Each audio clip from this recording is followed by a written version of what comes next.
Hello and welcome back to another LEGO Star Wars review. Today we're taking a look at set number 75431, the 327th Star Corps Clone Troopers Battle Pack, which was released a couple months ago. This is a set that contains 258 pieces and was obviously released in 2025. So there's a lot to unpack here because this set has a lot of, I would say...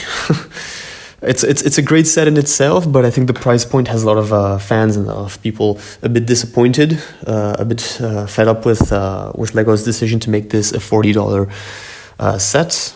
And yes, the first and final point of this whole review is that yes, it's pricey, and unless you can get a good deal or a discount or something for it, that's going to be the ultimate factor. Yes, the set is quite pricey.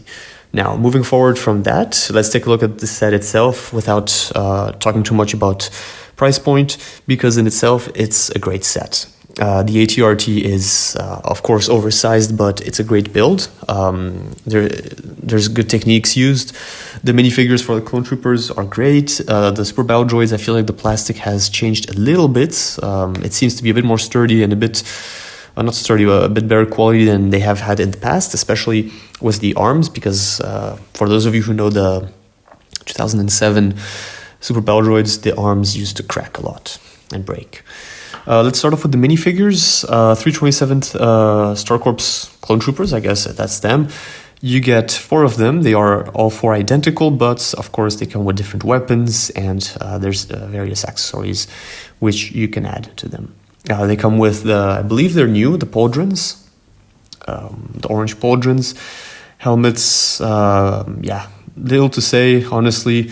It's just beautiful printing, very high quality, and there is a lot of details.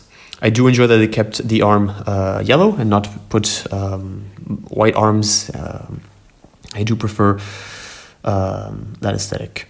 And of course you get 4 of them, so for a battle pack it's pretty good. And then on the side, you also get 3 Super Battle Droids, which I think is a fair number. Could have hoped for 4 Super Battle Droids to match the 4 Clone Troopers, but that's what we have. And of course, it's a nice return. We haven't seen them in a couple of years, I believe. So nothing has changed in the design, but I think the quality of the plastic has improved. We'll start off with the little... I think there's mortar. There's a little mortar for one of the Clone Troopers, which is very simple 2 or 3 piece little build. Not much to say about that. It's a stud shooter. And then, of course, there is a spider droid, which come with the set. Not my favorite design, but it gets the job done. It's pretty well built. The middle cannon comes up and down. The eyes are well placed.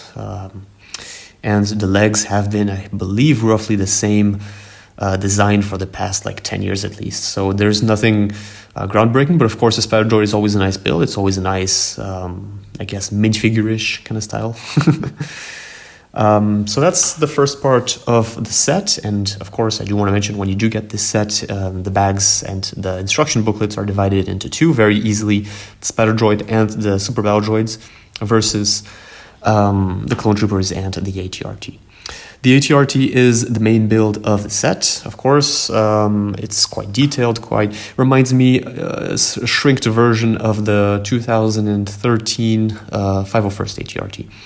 And I believe the 501st Battle Pack also had an ATRT, which would be somewhat similar. This one has a couple stickers saying 327 and adding some details to the front panel. So that's nice. There's a stud shooter instead of a cannon, which I prefer. I would prefer a cannon or something a bit more, how to say this, like a barrel or something that looks a little bit more like the ATRT's gun and not just this weird piece. I do enjoy flick stud shooters, but they kind of destroyed the aesthetics of the set. The legs are well built and they can be positioned in various positions. You can also play around with sitting the Clone Trooper and he has control of the ATRT. There's a little bit of space at the back to add or to store some weapons. So I believe 1 or 2 blasters can be stored.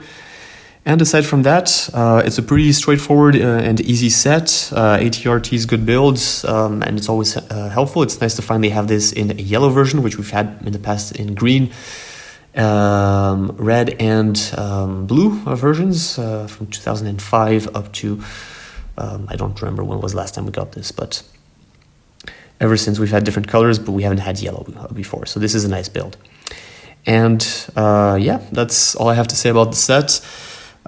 Two good builds. The minifigures are very enjoyable. Of course, you are getting this mainly for the 327 Star Corps Clone Troopers.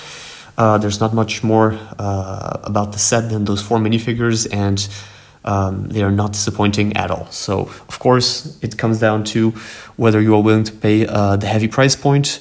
Nonetheless, if you want to get the minifigures individually through third-party websites such as Bricklink, they are going to remain quite pricey. So, of course, getting the set and selling parts of it might be more economical. But if you are getting the MTT, the Felucia MTT tank, then this might be a perfect set to combine and to have Commander Bly's troops with him. So that's, in a simple way, if you do get one or the other, it's nice to complete and get both. But of course, they are 2 very pricey sets, and that is somewhat of a pity, because I think a lot of people were waiting for this set, and that's ultimately one of the main factors, sadly. But the set itself is amazing, and it's one of the best battle packs that we've had in a bit. So yeah, those are my thoughts on this review, and let me know your thoughts in the comment section below, and we'll see each other for another LEGO Star Wars review soon. Bye.